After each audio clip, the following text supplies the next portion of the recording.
성경 말씀 예레미야 30장 1절로 3절까지가 박스입니다. 자, 여호와께로부터 말씀이 예레미야에게 임하여 이르시니라. 이스라엘의 하나님 여호와께서 이와 같이 말씀하여 이르시기를 내가 내게 일러준 모든 말을 책에 기록하라. 여호와의 말씀이니라. 보라, 내가 내 백성 이스라엘과 유다의 포로를 돌아가게 할 날이 오리니 내가 그들을 그 조상들에게 준 땅으로 돌아오게 할 것이니 그들이 그 땅을 차지하리라. 여호와께서 말씀하시니라. 자, 주제는 포로를 돌아오게 할 것이라 라고 한 제목이죠.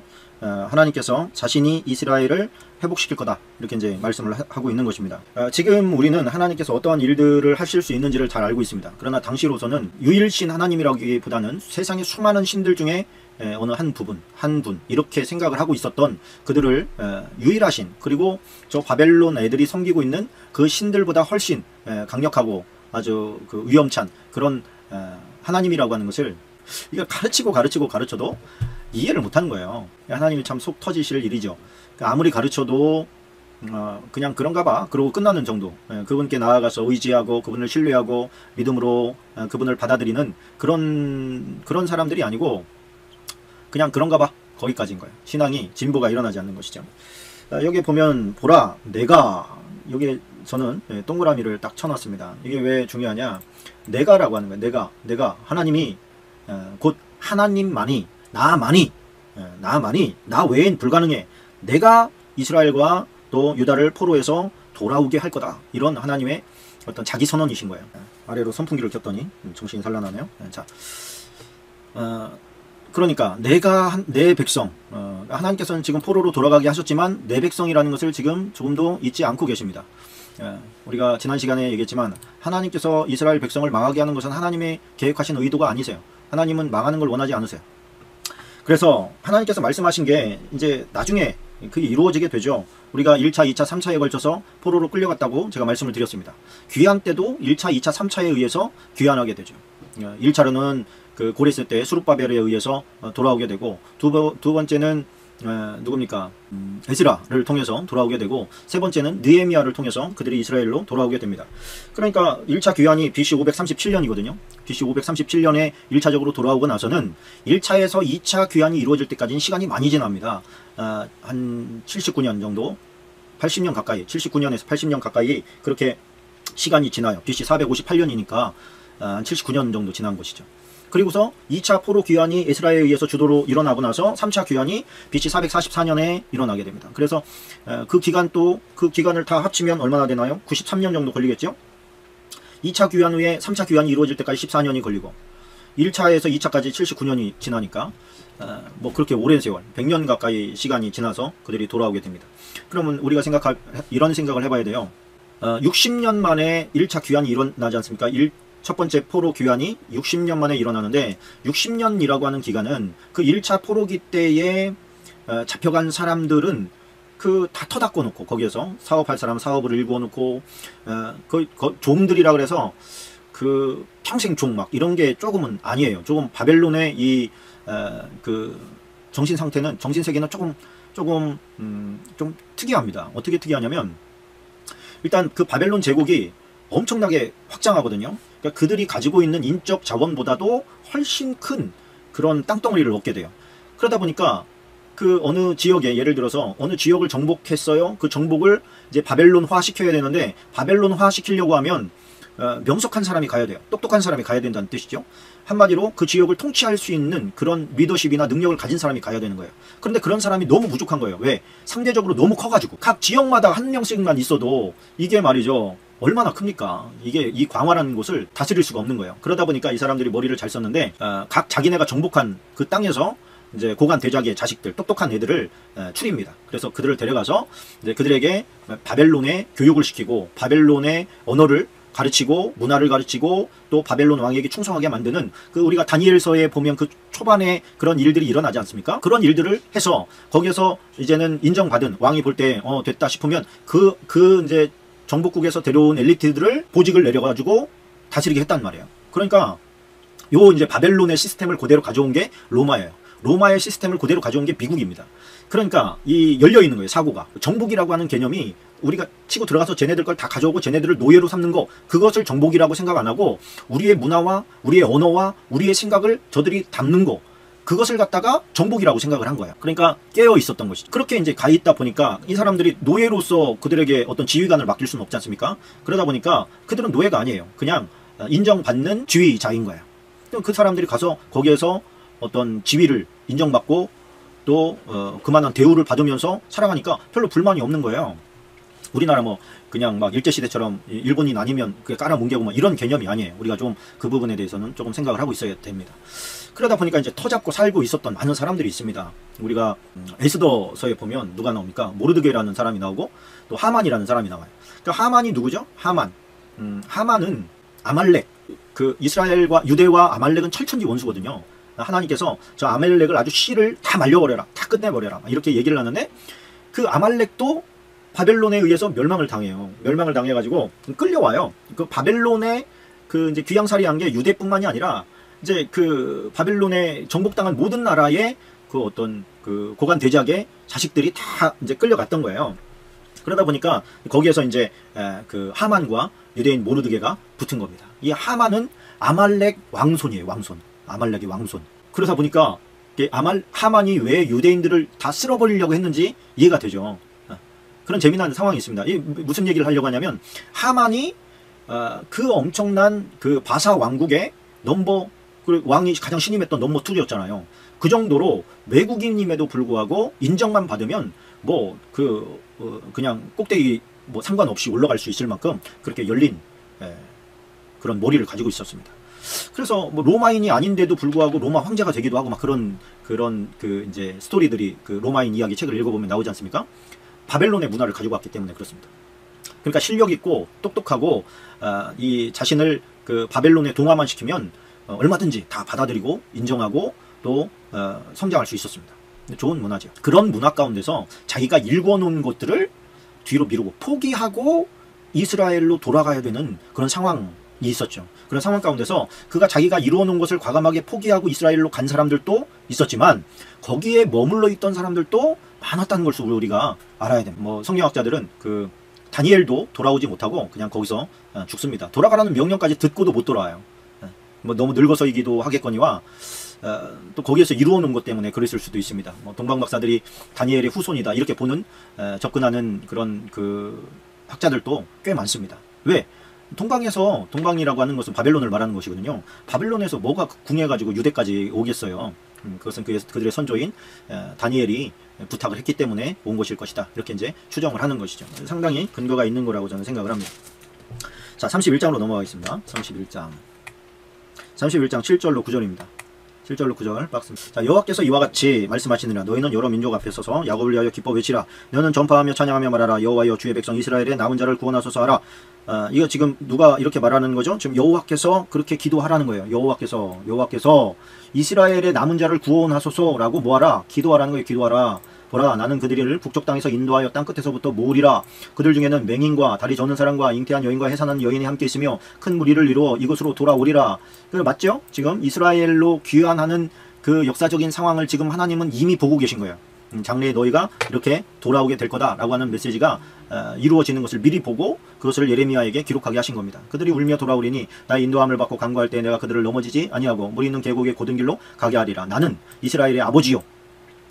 멋지죠? 에브라임은 나의 장자니라. 자, 에브라임은 지금 어떤 상황이에요? 지금 망한 지 한참 됐어요. 이 에브라임은 이스라엘의 애칭입니다. 애칭. 이스라엘을 타락한 이스라엘, 아주 그냥 귀퉁배기 한 대 때리고 싶은 그 이스라엘을 그래도 이놈이 참 내 자식이지, 내 백성이지 라고 하는 하나님의 어떤 그 사랑의 표현을 담아서 얘기할 때는 에브라임이라고 불러요.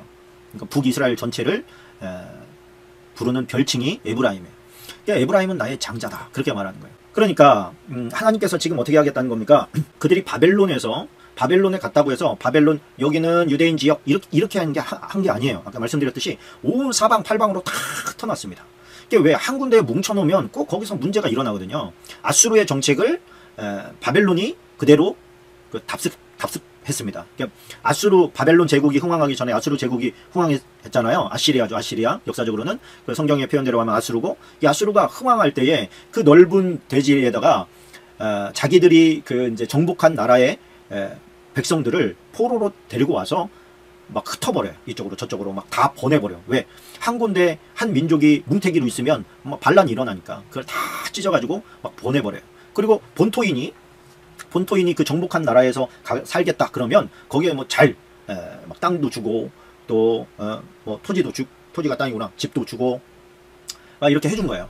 그러니까 아수르가 정복한 북이스라엘은 아수르 입장에서는 정복한 한 땅이지요. 그러다 보니까 북이스라엘에게 있던 그 사람들을 갖다가 아수르의 전 방위적으로 다 흩어놓고 그 다른 나라에서 정복한 그들을 갖다가 이스라엘에다가 집어넣는 거죠. 그래서 어떻게 섞여버리게. 섞이지 않으면 그 정복한 의미가 없어요. 그 땅이 영원히 자기네께 안 돼. 근데 백성이 섞여버리면 영원히 자기네 땅이 되는 겁니다. 그래서 그 섞이는 정책을 하다 보니까 북이스라엘이 피가 오염됐다 이렇게 보는 거예요. 그 북이스라엘에 남아있던 사람들이 있고 그들과 이렇게 정략적으로 결혼시켜서 막 섞이게 되면 여러 가지 혜택을 주고 막 그러다 보니까 그냥 섞여버린 거예요. 물론 이제 그 피를 고수하는 그런 사람들도 있었습니다. 이걸 갖다가 이제 북이스라엘은 아수르에 망했으니까 북이스라엘의 상황 가운데 아수르 민족에 의해서 흩어진 사람들이 얼마나 많겠어요. 반면에 그 흩어진 사람들 가운데서 남유다는 바벨론에 의해서, 바벨론이 아수르를 집어삼키고 아수르를 집어삼킨 후에 유대도 집어삼켰잖아요. 그러다 보니까 유대인들도 똑같이 바벨론의 정략적인 어떤 정치적인 어떤 그런 입지 때문에 막 삼지사방으로 다 흩어져 놨어요. 그 얘기하는 거예요 지금. 아이고 너무 이게 힘들게 한다. 제가 너무 설명을 조금 어렵게 하는 것 같아요. 죄송하네요. 그래서 그 8절에 보니까 그들을 북쪽 땅에서 인도하며 땅끝에서부터 모으리라. 이 말이 그 말입니다. 제가 지금 이렇게 금방 이제 조금 죄송한 듯이 얘기했더니 마음속에 이런 생각이 금방 탁 들어오네요. 이런 배경을 설명을 하면 나중에 여러분들이 이 예언서들을 읽을 때 굉장히 도움이 많이 될 겁니다. 그런 생각이 떠오릅니다. 그건 사실입니다. 이런 배경 설명 없으면 그냥 본문에 끝나는 경우가 많아요. 그러나 지금 조금 얘기가 길어지고 약간 어렵더라도 몇 번 여러분들이 두세 번만 반복해서 읽으면 아, 그 당시가 그랬구나, 분위기가 그랬구나, 이거를 이제 간파가 되면 여기서 나오는 하나님의 말씀들이 더 많이 이해가 될 거라는 생각이 듭니다. 그래서 그 정복국에 다 흩어져 있는 그들을 하나님께서 그들을 모아서 다시 유대와 이스라엘로 돌아오게 만들겠다. 이게 하나님의 자기 선언이신 거예요. 하나님의 언약이신 거예요. 31장 31절로 가십시다. 31절로 34절까지 박스를 좀 쳐놓으시면 좋을 것 같습니다. 자, 처녀 이스라엘아, 자, 여호와의 말씀이니라. 보라, 날이 이르리니 내가 이스라엘 집과 유다 집에서 새 언약을 맺으리라. 자, 여기서 보면 새 언약이라고 하는 단어가 나옵니다. 그러니까 새 언약을 맺게 되면 옛 언약은 사라지는 건데 이 새 언약과 옛 언약 사이에 지금 그들이 있는 거예요. 뭐를 보면 내가 옛날에 너희 애굽 땅에서 너희를 이끌어내던 때 맺은 것, 그게 뭐예요? 옛날 언약이에요. 그게 계명이고 율례입니다. 그 계명과 율법의 언약을 내가 너희의 남편이 되었어도, 이게 남편이라는 게 원어로 보면 이제 주예요. 주님이 되었어도 그들이 내 언약을 깨트렸음이라. 그러니까 파괴되었다 그거예요. 내 언약이 파괴되었다 그거예요. 그러니까 율법이 파괴되었는데 이미 그들은 아직도 그 율법이 유효하다고 믿고 계속 가고 있는 거예요. 유대인들은 지금도 그 약속은 유효하다고 계속 믿고 있는 거예요. 그 하나님의 약속을 약속 계약이라고 하는 것은 어느 한쪽이 파기해버리면 이쪽은 의지가 있어도 파기가 되는 겁니다. 만약에 그 계약을 계속 다시 하고 싶으면 다시 계약을 맺어야 되는 거예요. 똑같은 계약서인데 하나가 파기가 됐어요. 모세가 집어 던졌습니다. 화가 나서 집어 던진 게 화도 났겠지만 화가 나서 집어 던졌다기보다는 그 약속은 이미 깨져버린 거예요. 왜? 밑에서 우상 숭배를 하고 있었기 때문에. 1계명, 2계명이 이미 파기가 되어버렸기 때문에 그가 가지고 내려온 계약서, 10계명은 계약서예요. 계약서가 의미가 없어져 버린 거예요. 의미가 없는 계약서는 파기시킵니다. 파기가 뭐예요? 돌로 만든 거 깨버리는 거예요. 그 가죽에 쓴 것은 찢어버리거나 태워버리고. 그리고 새로운 계약서를 만드는 거예요. 그게 뭐예요? 그게 이제 십계명 다시 가지고 올라가서 받아온 십계명인데, 하나님께서 지금 얘기하시는 게 뭐예요? 내가 남편이 되었어도 내 언약을 깨뜨렸다. 이것은 첫 번째 깨뜨린 걸 얘기하는 게 아니에요. 지금 그 이후에도 얼마나 많은 잘못과 죄를 범했습니까? 너희와 나와 맺은 언약은 깨졌다. 그 깨진 결과가 바로 너희들이 포로로 끌려간 거야. 그러나, 이게 그러나가 참 중요하죠. 그러나 그날 후에 파기되어서 너희가 포로로 끌려가고 그 모든 과정 후에 내가 이스라엘 집과 맺을 언약, 그러니까 이때는 지금 아직 맺지 않은 상태인 거예요. 맺지 않은 상태예요. 맺을 언약은 이러하니 내가 나의 법을 그들의 속에 두며 그들의 마음에 기록하여 나는 그들의 하나님이 되고 그들은 내 백성이 될 것임이라. 여호와의 말씀이니라. 자, 그러면 여기서 나의 법을 그들 속에 두며 그들의 마음에 기록한다. 이게 무슨 얘기냐? 그러면 새로 맺을 새 언약은 지금 맺혀져 있느냐? 포로에서 귀환했을 때 맺었느냐? 그러면 그렇지 않습니다. 이 새 언약은 언제 맺었느냐? 예수 그리스도께서 오심으로 말미암아 맺어진 거예요. 새로운 언약, 새 계명이 우리에게 주어진 거예요. 그 계명은 뭐예요? 서로 사랑하라는 거예요. 그리고 하나님의 말씀이 어디에다 새겨져요? 우리의 마음에 새겨진다는 거예요. 우리의 마음 속에서 역사하실, 깨닫게 하실, 지켜내게 하실 성령님을 의미하는 겁니다. 그 성령님을 어디에? 우리의 마음에 모셔드리는 거예요. 그 성령님을 우리의 마음에 모셔드리고, 주님도 우리의 마음에 모셔드리고, 아버지도 우리의 마음에 모셔드리고 영접하는 것이죠. 그렇게 되면 어떻게 됩니까? 하나님의 말씀이 내 안에 머물게 되어지고 또 지키게 되어지고 그 말씀에 의해서 살아갈 수 있게 되어지는 거예요. 그 말씀이 우리 안으로 들어오는, 예수 그리스도가 우리 마음으로 들어오는 그 과정, 그것이 이루어질 때 새 언약이 맺어지는 거예요.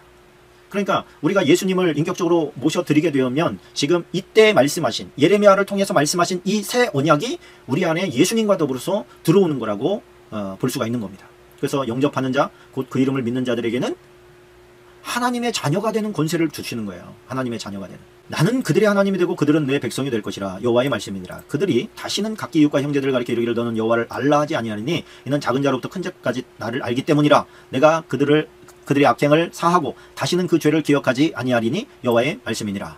그러니까 예수 그리스도로 말미암은 죄 용서함의 완성도가 다시 하나님께서 기억하지 않으실 만큼 완전한 죄 용서라고 우리가 이해를 할 수가 있겠지요. 저와 여러분은 이 새 언약을 맺는 사람들이 되어야 될 줄로 믿습니다. 그래서 이 새 언약의 특징이 있어요. 그 특별한 한 민족이 아니라 이제 마음속에 이 언약을 모신 모든 민족을 들어서 인류에게 주신 하나님의 은총이다. 그리고 문서에 기록한 하나님의 율법이 아니라 모든 이가 가지고 있는 마음에 기록한 것이다. 또 그리스도를 통한 죄사함과 다시는 죄를 기억하지 않는 은총이 그들에게 부어진다. 이것이 지금의 크리스천들에게 다 임한 것이죠. 물론 이스라엘은 랍비들은 아직도 이 깨진 옛 언약만 고수하고 있지만 이 한번 파기된 언약 다시 맺을 때까지 의미가 없다는 것을 잘 모르면 이 랍비들한테 한번 이 말씀을 한번 보여주고 싶어요. 뭐라고 얘기하는. 자, 넘어가겠습니다. 32장 6절로 10절입니다. 32장 6절로 10절. 이 정리해서 쓰는 것은 여러분들의 몫입니다. 근데 정리를 하지 않으면 날아갑니다. 정리를 잘 하시기를 바랍니다. 정리한 것을 저한테 한번 보내주시면 제가 한번 이렇게 숙제 검사하듯이 한번 제가 해드릴 수 있습니다. 제가 어떤 분 걸 보니까 너무 정리를 잘 하셔서 그 집사님, 이 집사님 박수를 쳐드리고 싶어요. 애제자로 키워야 될 것 같습니다. 자, 여기를 보니까 예레미야가 이르되 여호와의 말씀이 내게 임하였느니라. 이르시기를 보라, 내 숙부 살룸의 아들 하나멜이 내게 와서 말하기를 너는 아나소스에 있는 내 밭을 사라. 이 기업을 물을 권리가 내게 있느니라 하리라 하시더니 여호와의 말씀과 같이 나의 숙부의 아들 하나멜이 시위대 뜰 안 나에게 와서 이르되 청하노니 너는 베냐민 땅 아나소스에 있는 나의 밭을 사라. 기업의 상속권이 내게 있고 물을 권리가 내게 있으니 너를 위하여 사라 하는지라. 내가 이것이 여호와의 말씀인 줄 알았으므로 내 숙부의 아들 하나멜의 아나도스에 있는 밭을 사는데 은 70세기를 달아주되 증서를 써서 봉인하고 증인을 세우고 오늘 저울에 달아주고. 자, 여기에 보니까 이게 참 재밌는 장면입니다. 지금 그 예레미야는 어디에 있냐면 어디에 있습니까? 하나멜이 시위대 뜰 안 나에게 와서 이렇게 얘기한단 말이에요. 시위대 뜰 안 나에게 와서라는 말은 이거는 지금 그 예레미야가 지금 갇혀 있다는 뜻이에요. 갇혀 있는 예레미야에게 숙부의 아들 하나멜이 와서 나 지금 형편이 너무 어려우니까 내 그 땅을 당신이 사시오. 당신이 사서 나중에 나한테 다시 물러주시오. 이렇게 지금 얘기하는 거예요. 감옥에 있는 사람한테 와가지고. 그러면 이 감옥에 왜 들어갔느냐? 그러려면 위쪽으로 조금 올라가 봅시다. 자, 여호와의 말씀이 예레미야에게 임했어요. 뭐라고? 그때에 지금 바벨론 군대는 예루살렘을 에워싸고 선지자 예레미야는 유다의 왕의 궁중에 있는 시위대 뜰에 갇혔는데 밖에는 지금 어때요? 예루살렘 성을 바벨론 군대가 에워싸고 있는 상태예요. 그런 상황 가운데 예레미야는 지금 감옥에 갇혀 있다는 얘기예요. 시위대 뜰에 갇혔는데, 자, 여호와의 말씀이 이제 임하여서 너 왕에게 가서 예언해라. 그래가지고 예레미야가 또 그러고서 가서 이제 예언을 하는데, 예언하기를 어떤 예언을 했느냐? 여호와의 말씀에 내가 이 성을 바벨론의 왕의 손에 넘겼다. 그가 차지할 거다. 시드기야야, 유다왕 시드기야야, 갈대아인의 손에서 벗어나지 못하고 반드시 바벨론 왕의 손에 넘겨진 바 되리니 입이 입을 대하여 말하고 눈이 서로 볼 것이며 그가 시드기야를 바벨론으로 끌어가리니 시드기야는 내가 돌볼 때까지 거기에 있으리라. 여호와께서 이와 같이 말씀하시니라. 너희가 갈대아인과 싸울지라도 승리하지 못하리라. 이게 누구의 말이에요? 지금 하나님께서 해주신 말이에요. 그렇게 전했더니 시드기야가 어떻게 했어요? 네가 어떻게 이같이 예언하냐? 그리고 그를 가두었다. 그렇게 되어 있습니다. 이해가 되십니까? 시드기야는 지금 밖에 적들이 둘러싸여 있는데 힘을 줘도 지금 뭐 힘 빠질 판에 믿어지지 않는 거죠. 근데 지금 뭐 애굽에서 군대나 와야 간신히 어떻게 싸워볼만 하는 그런 상황인데, 이런 상황 가운데서 예레미야에게 가서 너 가가지고 시드기야한테 너는 그 포로로 끌려가게 될 거고 이 성 네가 아무리 싸워봐야 이길 수 없는 전쟁이야, 이렇게 예언하라고 하니까 이게 참 죽을 맛 아니겠습니까? 그런데 또 이게 또 해요. 눈물을 머금고 가서 얘기를 합니다. 참 이게 예레미야를 예레미야로 만드는 정말 위대한 예레미야로 만드는 그 어떤 산순교 뭐 이런 거를 제가 보는 것 같습니다. 그런데 지금 하나멜이 와가지고 땅 사 이렇게 얘기한단 말이에요. 그러니까 그 전에 받았던 하나님의 언약, 내가 이 백성을 다시 회복시킬 거다라고 하는 메시지와 그 다음에 망할 거다라고 하는 메시지, 그리고 시우대들에 갇혀 있는데 하나멜이 와가지고 내 땅을 좀 사주시오 이렇게 얘기하니까 이게 하나님의 메시지구나 금방 알았어요. 그래서 예레미야가 돈을 지불하고 그 땅을 사서 그 임봉합니다. 이거는 우리 거다. 내가 샀으니까 이 땅 문서를 고이고이 보관해달라. 그러면서 이제 보관을 맡기는 장면이 14절에 보면 나옵니다. 14절 15절 딱 처리하십시다. 만군의 여호와 이스라엘의 하나님께서 이와 같이 말씀하시니 너는 이 증서 땅 문서예요. 곧 봉인하고 봉인하지 않은 매매 증서를 가지고 토기에 담아 오랫동안 보존하게 하라. 이게 오랫동안이라는 게 어떻게 되는 거예요? 이제 바벨론 포로에서 돌아올 때까지 그런 표현이죠. 만군의 여호와 이스라엘의 하나님께서 이와 같이 말씀하시니라. 사람이 이 땅에서 집과 밭과 포도원을 다시 사게 되리라. 매매가 이루어지리라. 그러니까 포로로 끌려가게 되면 그 땅이 어떻게 됐다는 겁니까? 이제 매매가 불가능해요. 그 누구랑 매매를 하겠어요? 어디서 인정을 해줘야 그 사람의 재산을 보호해 줄 수 있는 정부가 있고 뭐 이래야 그게 매매가 이루어지는 거 아닙니까? 그런데 그 포로로 끌려가게 되면 종이잖아요. 자기 사유 재산이 없어지는 거예요. 그렇게 되는데 이 땅 문서를 보관하고 있으라고 얘기를 하니까 앞뒤가 맞지는 않지만 하나님의 말씀은 반드시 이루어진다라고 하는 그 믿음을 가지고 예레미야가 순종하게. 그래서 자기가 망한다 이렇게 얘기해놓고서 땅 사기 참 민망했을 거라고 저는 생각합니다. 사람들 보기에는 야 뭐 그럴 거 아니에요. 뭐 거기 와서 뭐 만나고 뭐 증서 쓰고 하니까 야 망한다며 망한데 땅 사냐? 거짓말쟁이지. 막 그런 얘기를 많이 들었을 것 같아요. 왠지 기분상. 그런데 유리하든 불리하든 지금 무슨 뭐 밖에 적들이 다 둘러싸여 있는데 가서 망할 거요. 당신 포로로 끌려갈 거요. 왕에게. 그런 예언을 누가 하고 싶겠냐고요. 근데 하잖아요. 그리고 또 왕은 그러면 들어오지도 못하게 해야 되는데 또 들어와서 또 얘기하도록 이렇게 만들어요. 이게 참 하여튼 묘해요. 그러고서 또 뭐 시위대 뜰에 막 갇히기도 하고. 자, 그러면 지금 시드기야 때의 그 종교적인 그 하나님의 전의 상황이 어땠느냐. 자, 32장 33절로 35절까지 좀 밑줄을 치면 좋겠습니다. 여기는 그들이 등을 내게로 돌리고, 자, 등을 내게로 돌리고 이건 뭐예요? 하나님을 등졌다 그런 얘기죠. 얼굴을 내게로 향하지 아니하며 내가 그들을 가르치되 끊임없이 가르쳤는데도 그들이 교훈을 듣지 아니하며, 이게 어저께 제가 뭐라고 그랬습니까? 하나님의 말씀으로 받지 않는 것이 너희의 습관이라 그런 표현이 있지 않습니까? 그들이 교훈을 듣지 않아요. 받지 아니하고 내 이름으로 일컫는 집, 이게 뭐예요? 여호와의 전이죠. 성전이죠. 솔로몬 성전이죠. 이때까지만 해도 솔로몬 성전에 자기들의 가증한 물건들을 세워서 그 집을 더럽게 하며 흰놈의 아들의 골짜기에 바알의 산당을 건축하고 자기들의 아들들과 딸들을 몰래 앞으로 지나가게 하였느니라. 그들이 이런 가증한 일을 행하여 유다로 범죄케 한 것은 내가 명령한 것도 아니요 내 마음에 둔 것도 아니니라. 그러니까 이게 그 당시 지금 심판 바로 직전, 이게 그 유대의 예루살렘이 지금 정복되기 바로 전 상황이에요. 그럼 바로 전 상황이 어때요? 여호와의 전 그 안에까지 우상들이 다 진을 쳤다는 얘기예요. 그러니까 시드기야는 별로 여호와에 대해서 별로 관심이 없는 사람이에요. 그냥 어떤 종교의 하나, 뭐 백성들이 믿고 따르니까 뭐 그런가 보다, 뭐 건들 수는 없지, 뭐 이렇게 정도 생각하는 정도, 딱 그 정도. 믿음이 있던 사람은 아니지요. 그런 상황 가운데서 하나님께서는 마지막으로 갈수록 이상하게도 그 심판과 더불어서 희망의 메시지를 계속해서 이제 전달해 주셔요. 하나님의 마음인 것 같습니다. 자, 33장 3절 우리 많이 아는 말씀으로 한번 가보시다. 너는 내게 부르짖으라 내가 내게 응답하겠고 내가 알지 못하는 크고 은밀한 일을 내게 보이리라. 이게 이제 예레미야에게 해주시는 말씀 아닙니까? 여호와의 말씀이 그에게 두 번째로 임하니라. 그러니까 예레미야가 시위대 뜰에 갇혀 있는데 지금 이제 이 시위대 뜰이라고 하는 것은 감옥을 말하는 게 아니고 그 시위대 뜰에 이제 그 밑에가 진흙창인 우물이 있었어요. 그 우물에다가 집어 넣어 버린 거예요. 너는 감옥에 들어갈 그런 적어도 아니야. 너는 아예 그냥 이 진창에서 뒹굴어봐. 그러고서 진흙창에다 집어 넣은 거예요. 그러니까 거기서 누울 수가 있어요.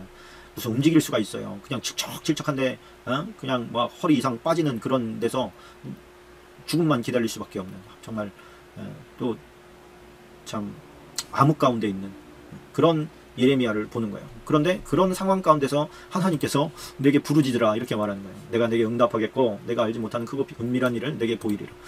그러니까 이게 뭐 우리는 지금 뭐 어디 기도하러 가면 너는 내게 부르짖으라 내가 내게 응답하겠고 뭐 이게 얼마나 많이 나옵니까? 그런데 이 상황은 이 지금 예레미야에게 말씀하시는 이 상황은 지금 얼마나 곤란한 상황인지 몰라요. 주여 나를 빨리 죽여주시옵소서. 뭐 이렇게 기도해도 지금 시원찮은 그런 상황이에요. 그런 상황 가운데 하나님께서 뭐라고 하냐면 기도해라 이렇게 하시는.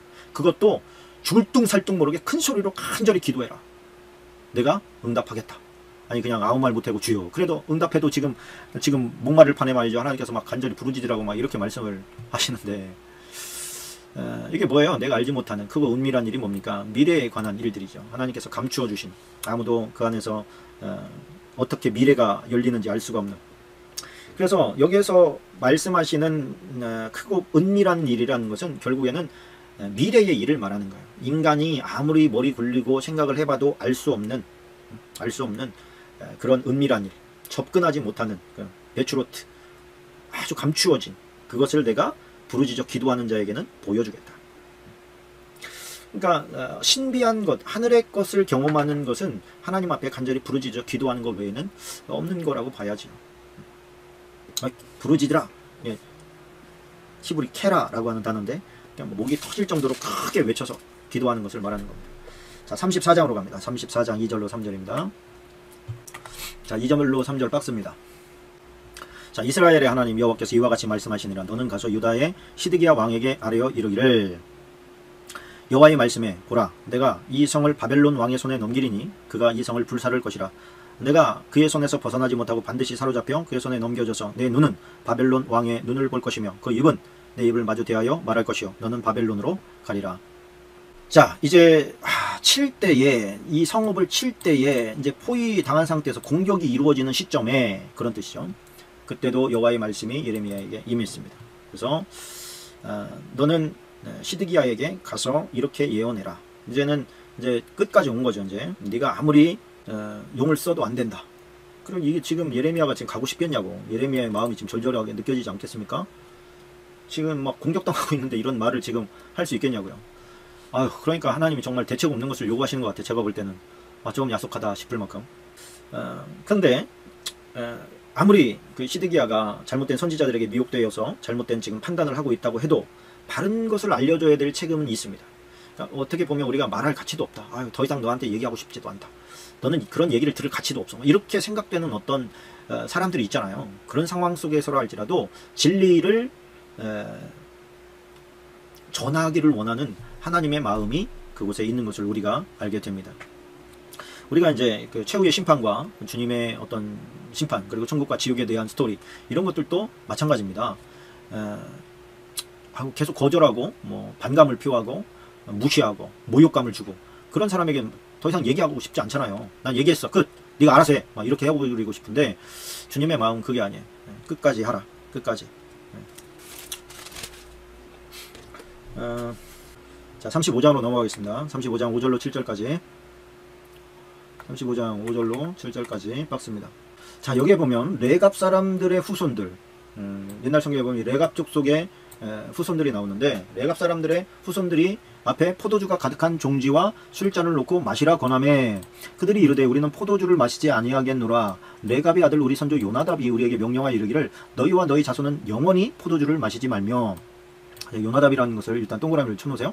너희가 집도 짓지 말며 파종도 하지 말며 포도원을 소유하지도 말고 너희는 평생 동안 장막에 살아라. 그리하면 너희가 머물러 사는 땅에서 너희 생명이 길리라 하였으므로. 자, 우리가 레갑의 아들 우리 선조 요나답이 우리에게 명령한 모든 말을 순종하여 우리와 우리 아내와 자녀가 평생 동안 포도주를 마시지 않습니다. 살 집도 짓지 않습니다. 자, 이런 얘기예요. 여기서 갑자기 레갑 사람들의 후손들이 나와요. 자, 요게 이제 그 앞뒤 문맥을 제가 좀 뭐 간단하게 설명을 하자면 그 레갑 사람들은 유대인이 아닙니다. 이 사람들은 누구냐면 겐 족속이에요. 겐 족속. 이 겐이라고 하는 것은 가인을 말할 때 이제 시간이 지나면서 가인이라고 하는 단어 대신에 이름 대신에 겐이라고 하는 이름을 써요. 그런데 겐 족속의 후예들이에요. 그러니까 하나님의 말씀을 이 사람들이 듣지는 않아요. 그러나 그 뿌리가 가인이기 때문에 그 주변에서 유대 주변에서 이제 살기는 해요. 그러다가 보니까 어떻게 이렇게 섞이기도 하고 뭐 이런 일들이 좀 벌어집니다. 그런데 이 사람들 가운데 이 사람들이 하는 게 뭐냐면 베두인족이에요. 양을 치면서 삽니다. 양을 치면서 사는데 지금 적들이 쳐들어왔잖아요. 적들이 쳐들어왔단 말이에요. 바벨론이 쳐들어왔어요. 그러다 보니까 이 사람들이 뭐 우왕좌왕하다가 야 이거 우리 어디로 가야 되냐. 지금 주변이 전부 다 적들이고 다 약탈을 당하고 있는데 우리 양들을 좀 보호하려면 어디로 가는 게 좋겠느냐. 그러다가 본 게 예루살렘 성벽은 그래도 함락시키기가 어려운 성이니까 우리 그쪽으로 갑시다. 그래가지고 예루살렘 성으로 이제 온 거예요. 와서 저 우리 좀 들여보내주시오. 이제 이게 지금 포위되기 전에 이제 들어온 것이죠. 그러니까 보니까 쟤네 양들도 많아. 그러면 나중에 이제 전쟁 시에 이제 돈 주고 사서 이제 양식으로 먹으면 되잖아요. 그러니까 들어와라. 그래가지고 이제 들여왔단 말이에요. 그리고 이제 밖에는 이제 둘러싸인 상황이 이제 되어버린 거예요. 그때 하나님께서 예레미야에게 이렇게 얘기하는 거예요. 야, 너 저 레갑 족속에게 가서 상 펴놓고 음식 좀 차리고 거기다 포도주 좀 갖다 놓고 그들에게 호의를 베풀어라. 이렇게 하니까 이제 또 말씀에 순종해야 되잖아요. 지금은 또 이제 다시 나온 상태예요. 이제 구조 받은 상태입니다. 그래서 그들에게 똑같이 했더니 그들이 그 이제 포도주 갖다 놓고 먹어라. 그랬더니 우리는 포도주 안 먹습니다. 이렇게 얘기하는 거예요. 포도주 안 먹고요. 저희는 요나답 우리 조상 중에 그 아주 탁월한 지도자가 있는데 요나답이라고 하는 지도자가 있는데 그 지도자가 너희는 포도주 먹지 말고 그 다음에 포도밭도 갖지 말고 그 다음에 땅을 갖지 말고 거기다 농사질 생각도 하지 말고 집도 짓지 말고 천막생활하면서 너희는 계속해서 이제 그 양들을 치면서 살아라. 이렇게 명령했고 우리는 그 명령에 철저하게 순종합니다. 이렇게 얘기를 하는 거예요. 왜 이 이야기가 엄청난 얘기냐면 이들은 지금 남의 집에 와 있는 거예요. 남의 집 손님으로 왔는데 극진하게 대접하려고 지금 다 준비했는데 무시하는 거예요. 어떻게 보면은 이 사람들의 배려를 지금 깔아 뭉개는 거거든요. 자기들의 전통 때문에. 그런데 그렇게 했단 말이에요.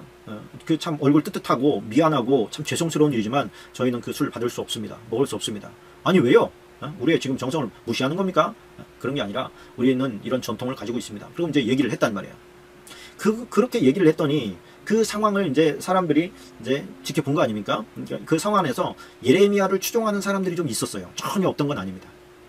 그 사람들이 그 모습을 보면서 이건 뭐지? 하나님께서 어떤 또 메시지를 주려고 이렇게 하시는 거지? 뭐 이렇게 생각을 하고 있는데 하나님께서 다시 그들에게 말씀을 하시는 거예요. 만군의 여호와가 자 18절 19절로 가보십시다. 18절 19절 예레미야가 레갑 사람이 가문에게 이르되 만군의 여호와 이스라엘 하나님께서 이와 같이 말씀하시기를 그러니까 지금 대언해 주는 것이죠. 너희가 너희 선조 요나답의 명령을 순종하여 그의 모든 규율을 지키며 그가 너에게 명령한 것을 행하였도다. 너희는 그 명령을 지키는구나. 그러므로 만군의 여호와 이스라엘의 하나님께서 이와 같이 말씀하시니라. 레갑의 아들 요나답에게 와서 내 앞에 설 사람이 영원히 끊어지지 아니하리라. 할렐루야. 야, 하나님께서 지금 이스라엘 백성은 다 지금 끝날 판인데 레갑 족속은 요나답의 그 명령을 지킨다는 이유로 지키고 보호하시면서 하나님 앞에 설 사람이 있다. 영원히 끊어지지 않을 거다. 이런 어마어마한 약속도 주신단 말이에요. 자, 그러면 이게 우리가 여기서 주는 교훈이 크다.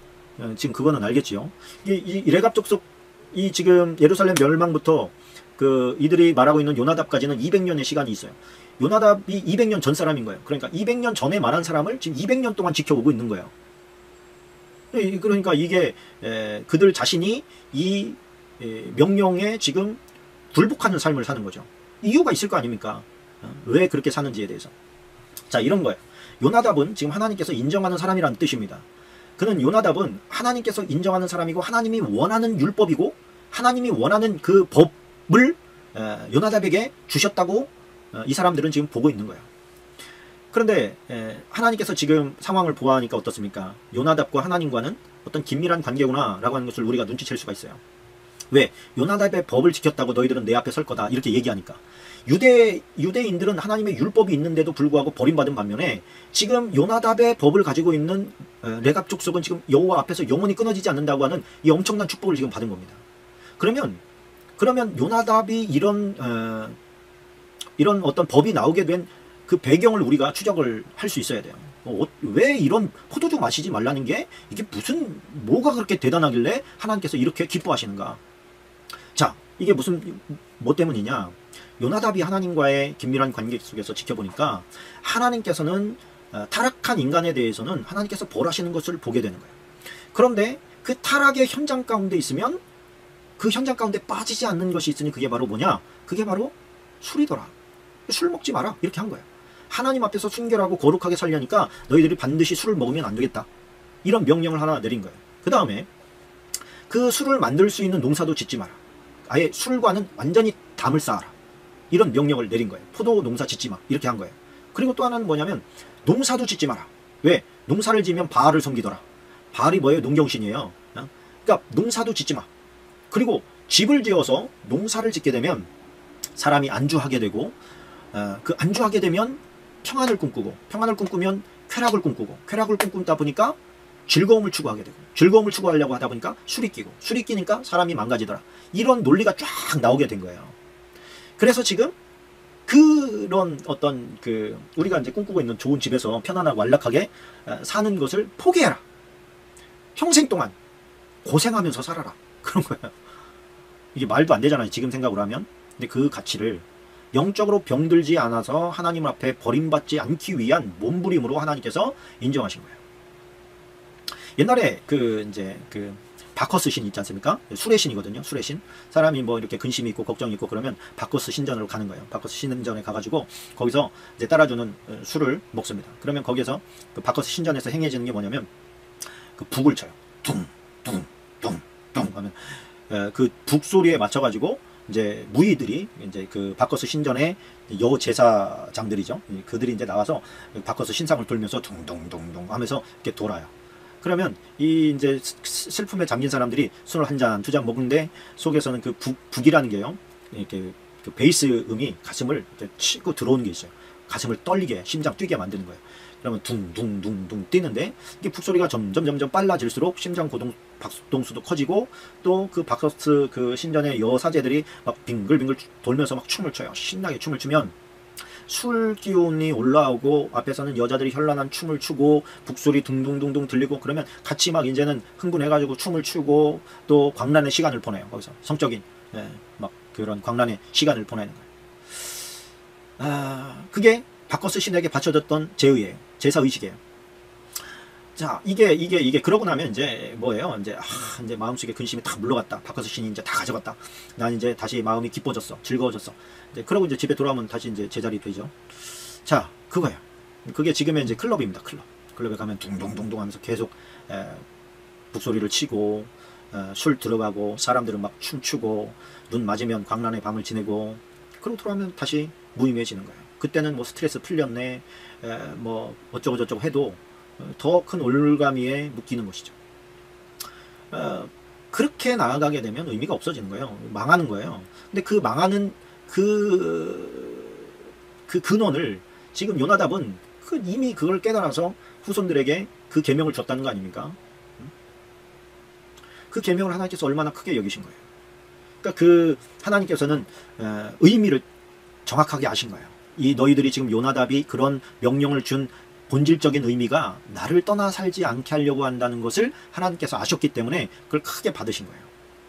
그래가지고 하나님께서 결국에는 책임지십니다. 이 명령이 이제 이루어져 가지고 나중에 이제 시간이 지나서 나중에 보면 이제 느헤미야가 이제 3차로 누굽니까?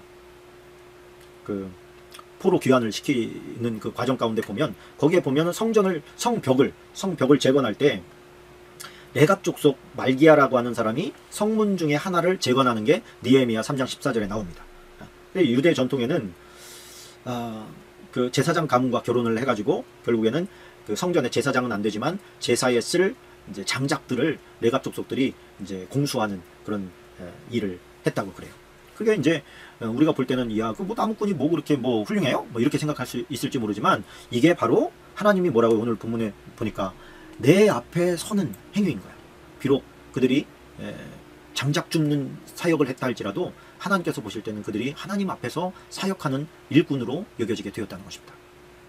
그러니까 우리가 일의 어떤 경중을 그리스도 안에서 그것을 말한다는 것은 뭔가 조금 어폐가 있는 것 같습니다. 제가 볼 때는 무슨 뭐 목사나 장로, 권사 이런 사람들은 대단한 사람이고 무슨 뭐 이제 뭐 얼마 들어오지 않아 가지고 뭐 어떤 눈으로 볼 때는 뭐 별 볼 일 없는 일처럼 느껴지는 그것이 하나님께서 보실 때는 결단코 별 볼 일 없는 일이 아니더라.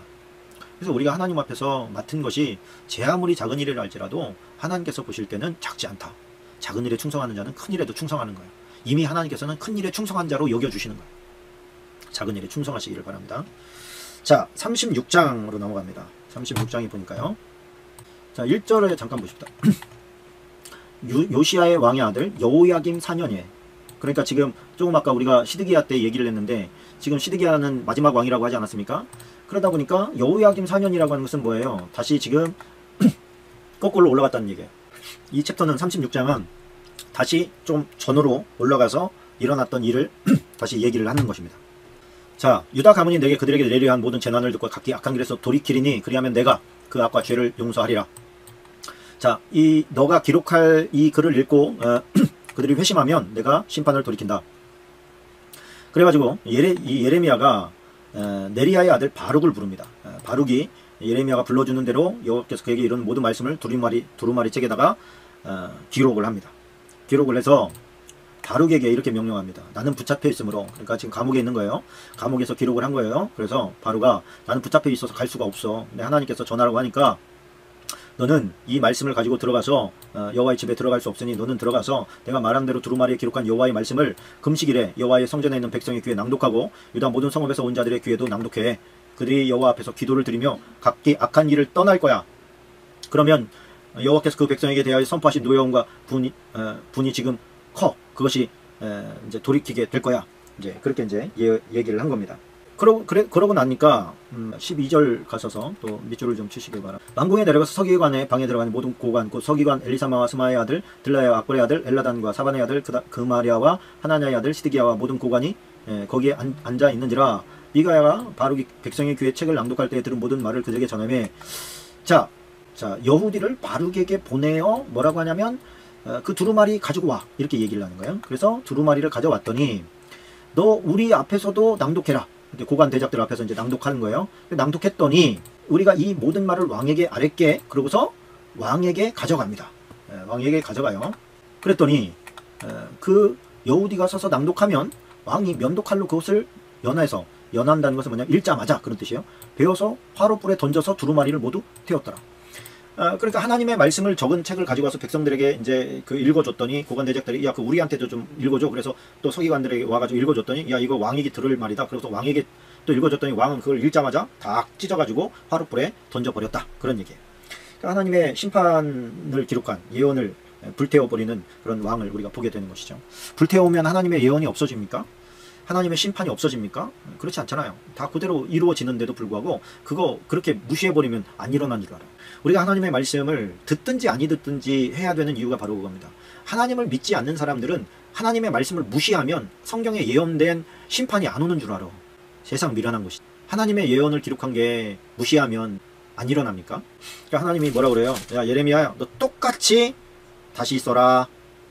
그래가지고 똑같이 다시 써서 그것을 하나님의 예언의 기록으로 남기게 됩니다. 왜 남겨요? 그것이 있어야 나중에 하나님의 심판이 똑같이 일어났다는 것을 알기 때문에 그렇습니다. 이 예언을, 그런 준엄한 예언을 들으면 우리가 그 말씀에 대해서 두려워하고 회개하고 하나님이 우리에게 긍휼을 베풀어 주십시오, 이렇게 지금 간구해도 심판을 피하기가 힘든 판에 완전히 무시하고 태워버리고 멸시함으로 말미암아서 그것이 피해갈 거라고 그런 생각을 하는 것 자체가 얼마나 참 어리석은 거예요. 근데 요즘에도 그런 어리석음을 행하는 사람들이 많이 있습니다. 그러나 저러나 우리는 계속해서 전해야죠.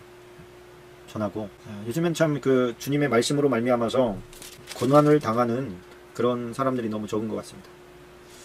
오늘 36장까지 하도록 하겠습니다. 36장.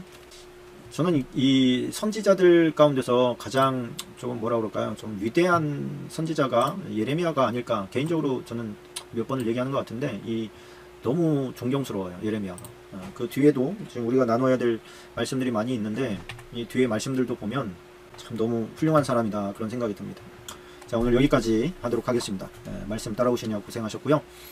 부디 말씀이 여러분의 신비에 박혀서 예레미야 같은 사명자로 거듭나시기를 주님의 이름으로 부탁을 드립니다.